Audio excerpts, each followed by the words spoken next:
Zone thế nào rồi nữa. Từ hôm qua đến giờ mình gọi cho anh ấy vẫn chưa liên lạc được. Mình cũng cảm thấy lo quá. Không biết lần này anh ấy sẽ đi bao nhiêu lâu nữa. Hy vọng là anh ấy sẽ sớm xong việc để quay trở về.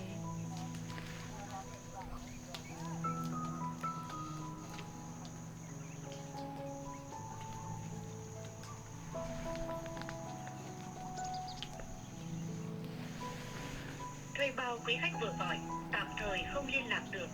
Xin quý khách vui lòng gọi lại sau.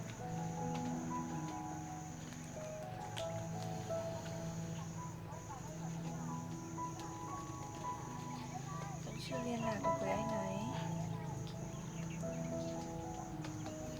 Không biết là bây giờ anh ấy đang như thế nào nữa.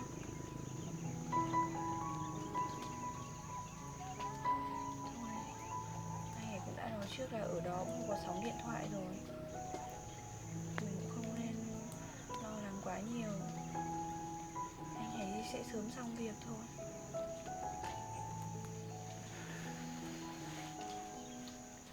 Hôm nay trời mưa như thế này, mình cũng phải bón một chút phân cho ngô nữa để ngô nhanh lớn.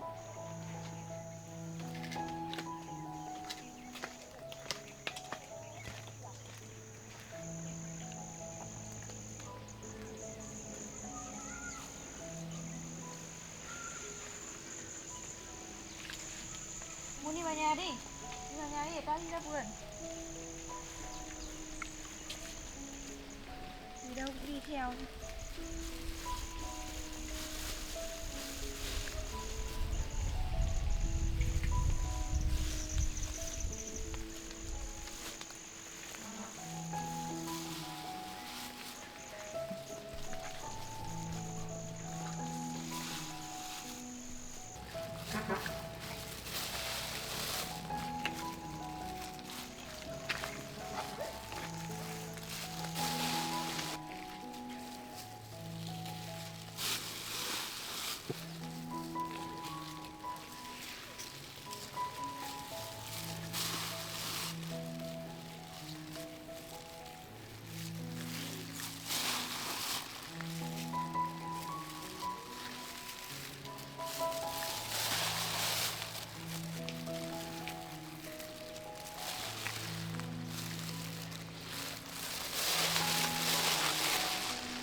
Trời mưa thế này mình cũng chẳng đi làm gì được.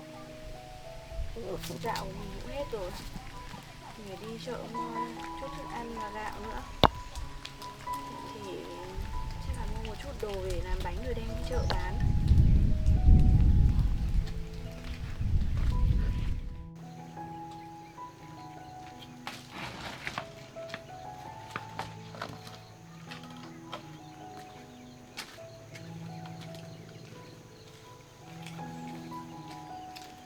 Mua ở nhà trong nhà nhé, đi vào nhà đi. Để ta đi chợ mua một chút đồ rồi ta về.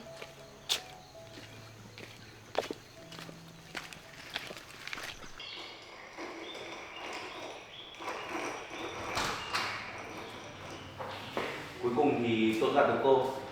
Anh bảo tôi ra đây làm gì? Tôi không có nhiều thời gian đâu, có việc gì thì anh nói luôn đi. Cô ngồi xuống đi.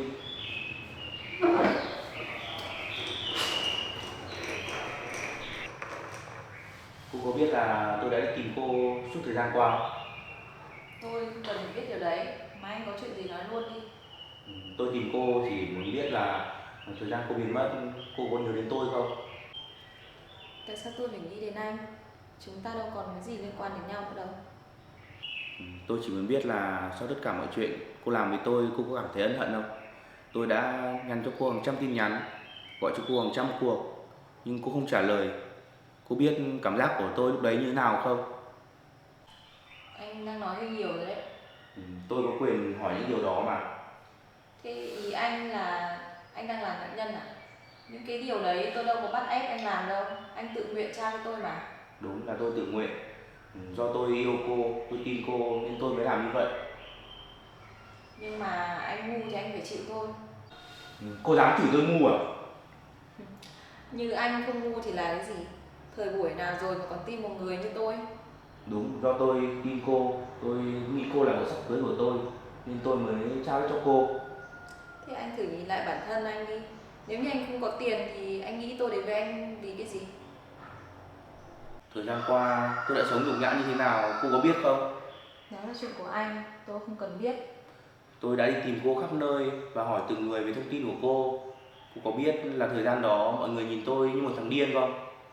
Thì đó là lựa chọn của anh và mẹ anh, tôi đâu có bắt ép gì đâu. Anh nghĩ tôi cầm số tiền của anh mà tôi vui à?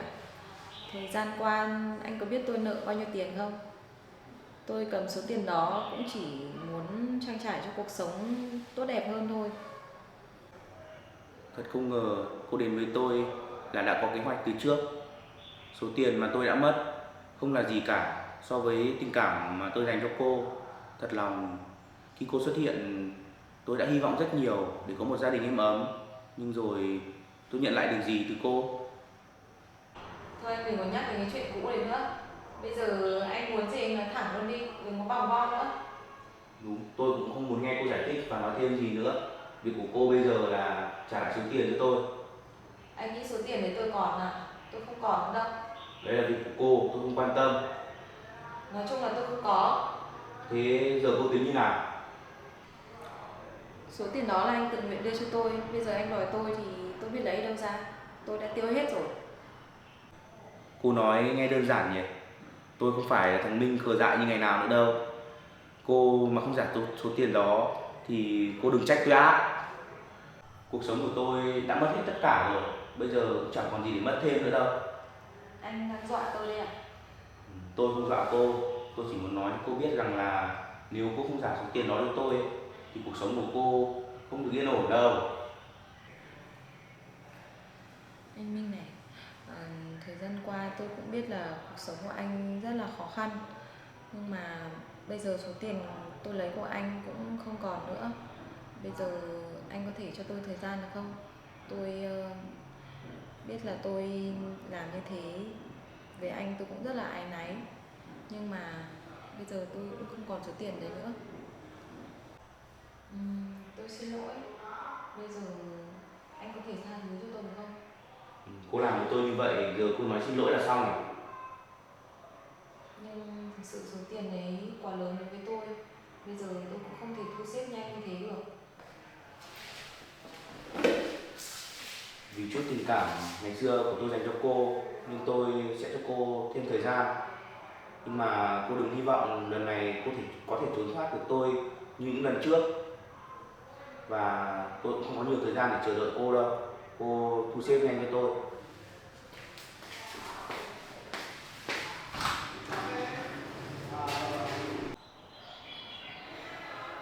Lần này quay về sau nó lại khác thế nhỉ? Biết kiếm đâu ra số tiền đấy bây giờ. Không có tiền cho nó thì cuộc sống của mình chắc không thể yên ổn được rồi. Chắc lại phải gọi cho Vân thôi.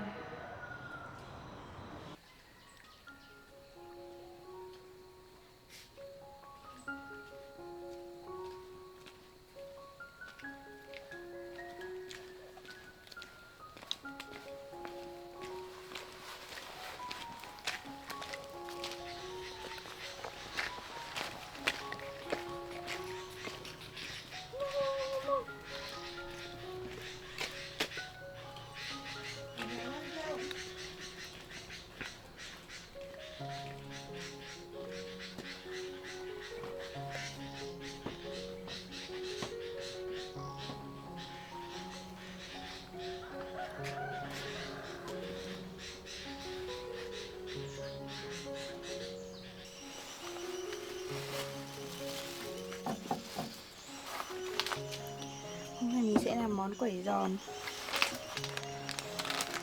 Hy vọng là làm đúng công thức là sẽ thành công.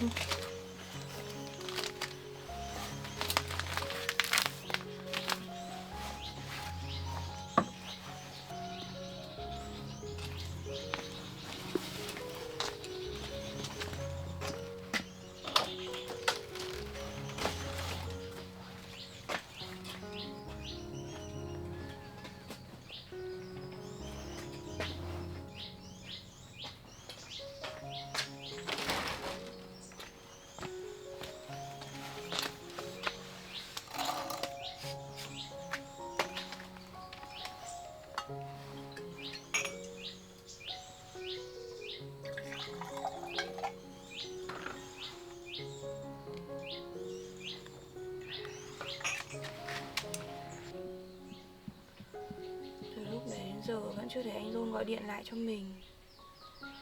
Không biết anh ấy có ổn không nữa. Sao mình cứ cảm thấy bất an thế nào nhỉ? Hay là tại do mình đã nghĩ quá nhiều.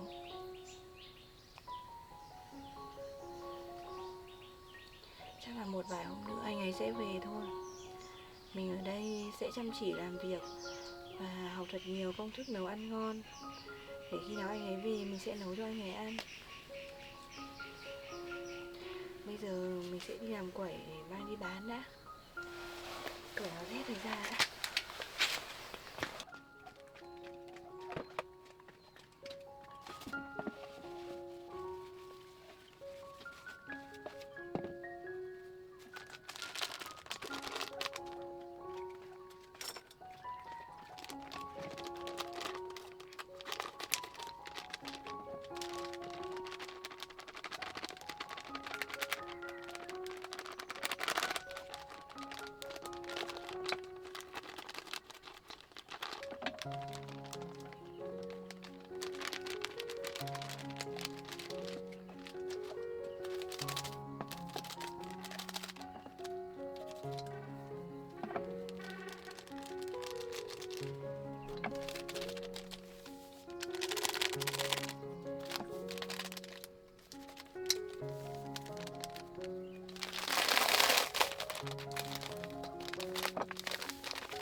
bán ấy, trên kia là tí đã đóng quầy.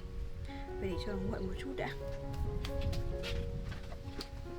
Mình cũng phải đi dọn dẹp nữa. Hôm nay nấu ăn hơi bừa bộn một chút rồi.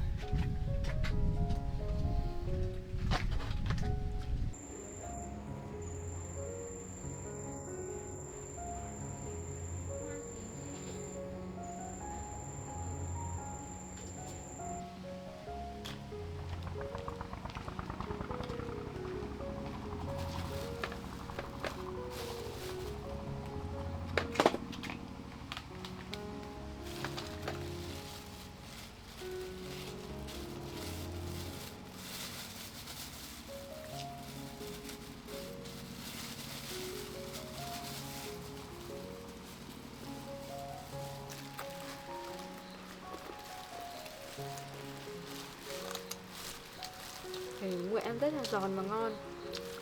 Mun Mun, cho mày một miếng này.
Để tao đi bán hàng nha.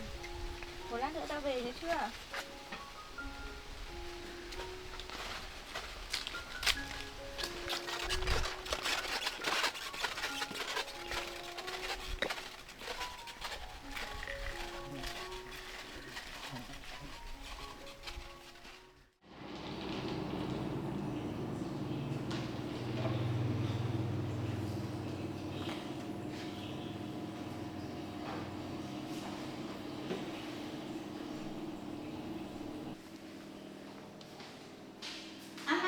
Ngồi đây này.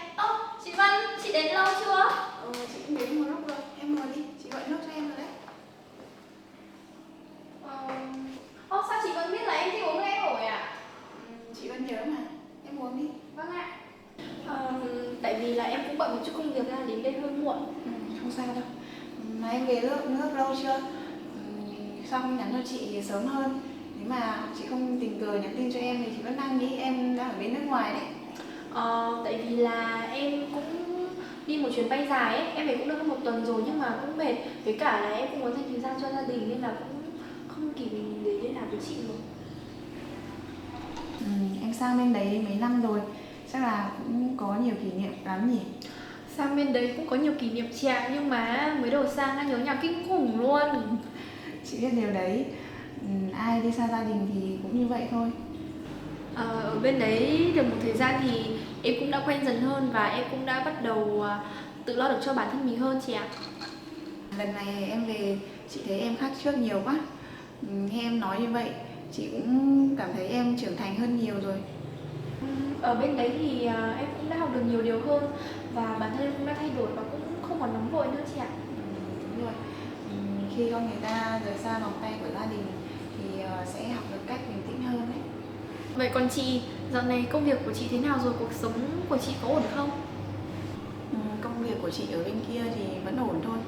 Còn cuộc sống của chị thì vẫn như vậy thôi. Mỗi ngày trôi qua đều giống nhau. Chỉ có mọi thứ xung quanh chị ngày một thay đổi thôi. Em cũng hiểu cảm giác đấy của chị bởi vì em cũng đã từng như vậy. Mà Anna này, đợt này em về nước là về chơi hay là ở lại hả? Em cũng tính là sẽ ở lại hẳn bởi vì là em cũng đã có những dự định cho công việc riêng của mình và em cũng muốn hỗ trợ anh John một chút bởi vì trong công việc thì anh John cũng khá là bận rộn. Mà còn chị thì sao? Chị tính bao giờ thì chị sẽ quay lại bên đấy? Có lẽ là chị sẽ không quay trở lại bên đấy nữa, bởi vì ở bên đấy công việc của chị thì cũng có người lo rồi. Và chị cũng muốn ở lại đây bởi vì cũng có nhiều thứ chị chưa thể buông bỏ được. Chính là anh John sao? Đúng vậy, em cũng biết điều đó mà. Nhưng mà anh John không phải là người dễ mở lòng đâu. Chị biết điều đó, chị hiểu anh John hơn ai hết. Chính vì vậy nên là chị không buông bỏ được. Nhưng mà chị biết rõ là anh John không có tình cảm với chị mà. Chị biết rõ, biết ngay từ lần đầu tiên chị mới về Việt Nam chứ không phải đến bây giờ. Thế vậy tại sao mà chị vẫn ở lại? Vì chị tin có những thứ tình cảm không cần đáp lại ngay, chỉ cần nó tồn tại thì chị sẽ không buông bỏ. Vậy cái niềm tin đấy của chị nghĩ nó có đau không? Điều đấy là tất nhiên rồi. Nhưng mà nếu mà không vì anh John thì chị cũng không có lý do gì ở đây cả. Nhưng mà em thấy từ trước đến giờ chị là một người rất là quyết đoán và rất là mạnh mẽ. Nhưng tại sao trong tình cảm thì chị lại là một người rất là yếu đuối và mềm đến vậy? Chị trở về nước đã cố gắng thay đổi là tất cả vì anh John để trở thành một con người phù hợp với anh ấy. Nhưng mà mọi chuyện đã khiến chị trở thành con người như thế này. Anh John cũng đã nói về chị với em và cũng kể rất tốt về chị. Tốt nhưng mà không phải là người anh ấy cần. Có lẽ là trong chuyện tình cảm thì anh John vẫn chưa cần ai cả. Lúc đầu thì chị cũng nghĩ như vậy, nhưng mà cho đến khi có một cô gái xuất hiện, cô ấy tên là Tiểu Hoa. Em hiểu điều đấy sẽ khiến chị rất là thất vọng và khó chịu. Điều đấy không hề để chị một chút nào. Nhưng mà chị không ghét cô Tiểu Hoa đâu. Chỉ là chị ghét cái cảm giác mình giống như bị một người thay thế. Nhưng mà em cũng đã nghe nói về cô gái Tiểu Hoa ấy rồi. Và cô gái Tiểu Hoa ấy cũng là một người có hoàn cảnh rất là khó khăn. Và có lẽ anh John giúp cô gái ấy vì cô ấy đáng thương chứ không có chuyện tình cảm gì ở đây đâu. Một chuyện không như em nghĩ đâu. Khi mà hai người ở bên cạnh nhau ấy, trông rất là thân mật. Còn cái cách anh John quan tâm cô ta thì chị chưa bao giờ nhận được. Chị cũng biết rồi đấy, anh John là một người rất là tốt bụng và luôn giúp đỡ người khác. Chị có nghĩ rằng là trong chuyện này chị đã nghĩ quá nhiều rồi không? Với em cũng nghĩ rằng là trong chuyện tình cảm thì mình không nên ép buộc và mọi chuyện cũng phải xuất phát từ hai phía chị ạ. Thôi chuyện này để nói sau đi, em uống nước đi.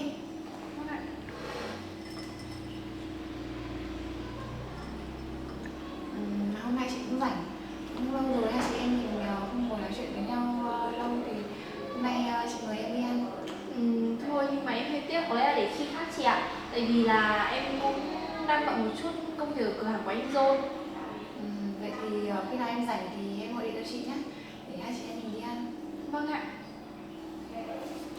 Vậy em xin phép chị em đi trước nhé.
Cô ạ.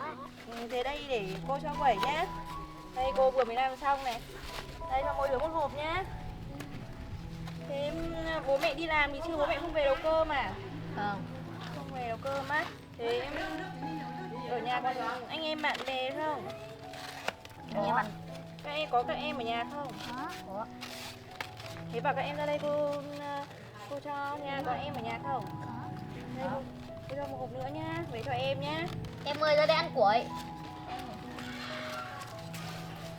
Đây, cô cho này. Thì ăn thử đi xem có ngon không? Cháu xin cô chưa? Đây, Này ngon lắm. có ngon không? Có. Đây em bé ăn thử đi. Có ngon không? Xin cô chưa? Giỏi quá. Đây. Em bé một hộp nữa nhá. Đây, còn em ở nhà không? Không có em á. Thế bạn này có em không? Thế bạn này có em không? Đây thì cầm về cho em nhé. Thế bạn này có em không? Có. Thế bạn này có không? Không có. Thế bạn này có anh à? Thì mang về cho anh nữa nhé. Không có chị. Má, để ăn nhiều vào đây. Cô bóc cho con ăn đi. Thế tối bố mẹ mới đi làm về à? Vâng ạ. Giỏi á. Hôm nay được nghỉ học à? Thế ăn đi. Ôi, ngon lắm. Ngon Nhà lắm. cô đâu vậy cô? Nhà cô ở ngay gần đây thôi. Cô đang tính đi chợ nhưng mà các con này thì cô cho các con ăn. Các con thấy ngon là cô vui rồi. Em bé ăn nhiều vào. Xong rồi tí nhớ cấp về cho chị với nhá. Thế chị ở nhà. Con ăn đi. Cô nấu có ngon không? Có ạ. Thế bố mẹ đi làm xa này thì các bạn tự trông nhau à? Nhìn các con có vẻ cũng có hoàn cảnh rất là vất vả. Thế khi nào cô lại nấu đồ ăn ngon cô mang lên cho các con nhé. Vâng ạ. Không còn em bé nào ở đây nữa à? Nếu mà tí các em bé đến thì chia nhau cho các bạn ăn với nhé. Vâng ạ. Con ăn đi.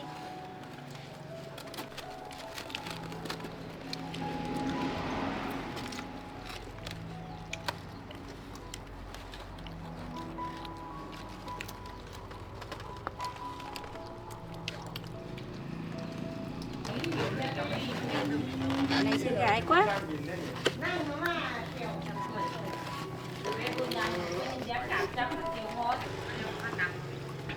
Thế các con ăn đi nhá. Nào, cô đi về đây, hôm nào cô lại nấu đồ ăn ngon mang lên cho các con nhé. Vâng ạ. Cháu chào cô ạ. Cháu chào cô ạ. Thế đi vào trong kia ăn đi nhá, không phải vừa có xe máy đấy.